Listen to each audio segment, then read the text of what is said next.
நண்பர்களே, எல்லோரும் எப்படி இருக்கீங்க? நம்ம தோட்டத்தில் சின்னதாக ஒரு ஃபார்ம் ஹவுஸ் கட்டுற வேலை நடந்துகிட்ருக்கு. நீங்கள் ஆல்ரெடி ஒரு வீடியோ பார்த்துருப்பீங்க. ஸோ ஆல்மோஸ்ட் ஒரு 80% முடிஞ்சிருச்சு. உள்ளே உட்கார முடியலங்க, பயங்கரமான வெயில். சரின்ட்டு இந்த பனைமரம் 2 பனைமரம், அழகான பனைமரம் இருக்குது. உங்களுக்கு காமிக்கிறதுக்காக தான் இந்த வீடியோ போடுறேன்.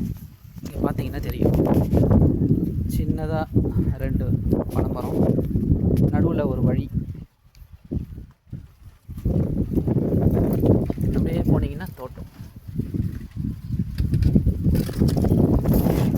இந்த பனைமரத்தை காமிக்க தான் இந்த ஷார்ட்ஸ் போட்டேன். சூப்பராக காற்று வருது. சரி, நம்மளோட இடம் அங்கே வேலை நடந்துகிட்ருக்கு பாருங்க. அங்கே உள்ளே உட்காரவே முடியல. அதனால் நல்லா கூட்டமாக இங்கே தான் அப்படியே உட்காந்துட்ருக்கேன். படுக்கலாம் போல் ஃபீல் ஆகுது. ஆனால் இங்கே படுத்தா பாம்பு கிம்பு தான் வருமோன்ட்டு கம்முன்னு உட்காந்துட்ருக்கேன். கூடிய சீக்கிரம் ஒரு ஃபுல் வீடியோ நம்மளோட ஃபார்ம் ஹவுஸ் முடிஞ்சோன்னே நம்மளோட சேனலில் வரும். காத்துட்டு இருங்க. நன்றி, வணக்கம்.